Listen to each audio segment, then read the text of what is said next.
Pourquoi, quand et à qui demander un financement? Quelles problématiques pour les entreprises qui démarrent ou se lancent dans un nouveau projet?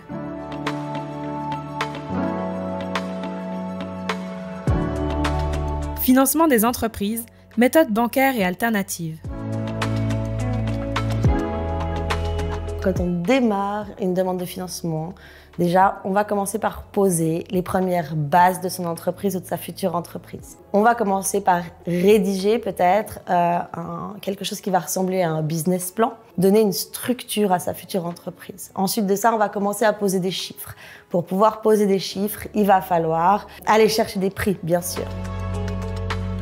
On conseille souvent de faire un prévisionnel financier sur les 2, 3, voire 4, 5 premières années même, parce qu'on sait qu'on ne se tient jamais à nos chiffres quand on démarre. Ce prévisionnel financier va nous permettre de savoir combien est-ce qu'on va devoir investir déjà, combien est-ce qu'on va devoir investir personnellement, et ensuite si on a besoin d'aide externe, donc d'aller rechercher justement du financement auprès d'institutions, auprès de banques ou bien d'investisseurs privés. Bien sûr, alors il y a la Fondetech sur la ville de Genève, la FAE aussi qui couvrira tout le canton. Une petite parenthèse spéciale pour les femmes, il y a une fondation qui s'appelle la SAFA, qui est uniquement pour l'entrepreneuriat féminin. Il existe différents types de financement pour une structure selon ses besoins et son état d'avancement. Les capitaux propres proviennent des fondateurs, fondatrices ou des membres de la structure. Le financement coopératif est un type de capital propre permettant aux membres d'une coopérative de constituer un capital de départ par l'achat de parts sociales. Les concours et les prix sont conçus pour encourager ou valoriser financièrement des activités qui représentent une certaine plus-value sociale, environnementale ou en termes d'emploi. Les subventions sont délivrées par une institution publique et les dons proviennent de personnes physiques ou morales privées. Les investissements privés sont réalisés par des personnes physiques ou morales qui décident d'investir dans une entreprise. Le financement bancaire permet d'accompagner les projets d'entreprise ou d'association lorsque les capitaux propres internes ou externes sont insuffisants. Il existe plusieurs types de campagnes de financement participatif basées sur le don simple, sur des contreparties ou en contractant une partie des actions de l'entreprise. Plus récemment, le prêt participatif ou crowdlending est apparu avec l'avantage pour les porteurs de projets de ne pas avoir à passer par une banque. Les participants et participantes prêtent de l'argent avec un délai de remboursement et un taux d'intérêt. Le financement participatif est une façon qui permet à la fois d'impliquer ces communautés pour pouvoir avoir des retours sur des projets, les impliquer aussi dans la création de ces projets ou de ces entreprises, et enfin lever des fonds, donc avoir des moyens financiers pour pouvoir engager le développement de son entreprise sous différents formats. Alors, les trois principaux mécanismes pour lever des fonds avec le financement participatif sont le don.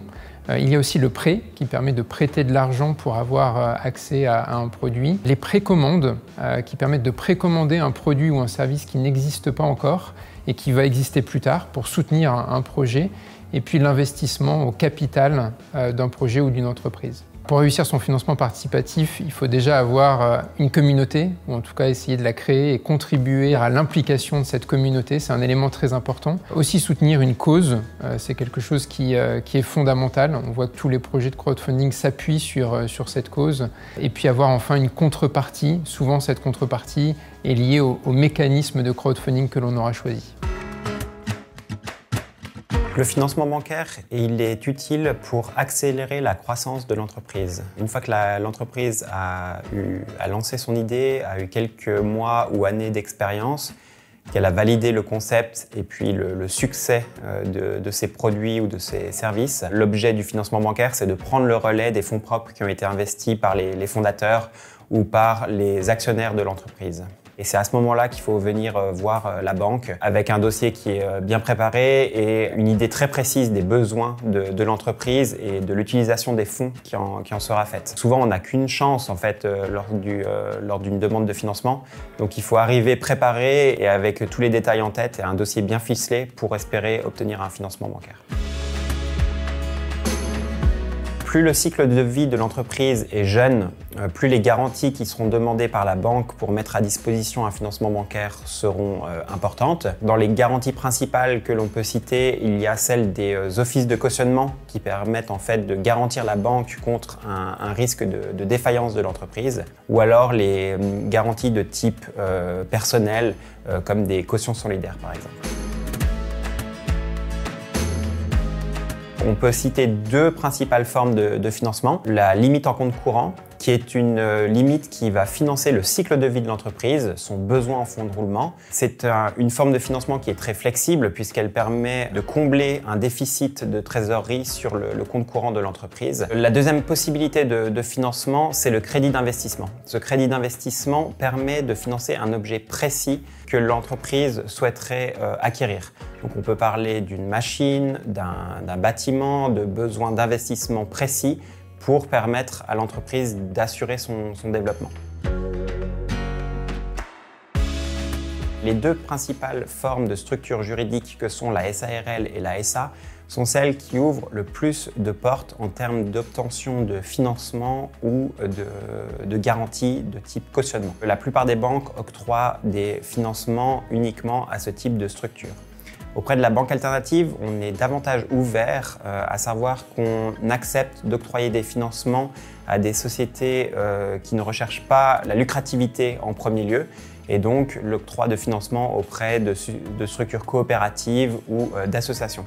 Mais ça reste relativement rare, donc si le financement bancaire est important, peut-être que s'orienter vers des structures de type SA ou SARL offre davantage de flexibilité.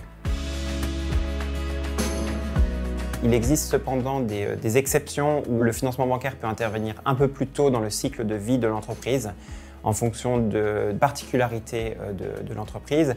Il existe aussi à la banque alternative une solution qui s'appelle le fonds d'innovation. Le fonds d'innovation est une structure qui est séparée de la banque, qui n'est pas régulée au même titre que la banque alternative et de ce fait a les mains davantage déliées pour proposer des financements plus innovants ou plus souples que ne pourrait le faire la banque.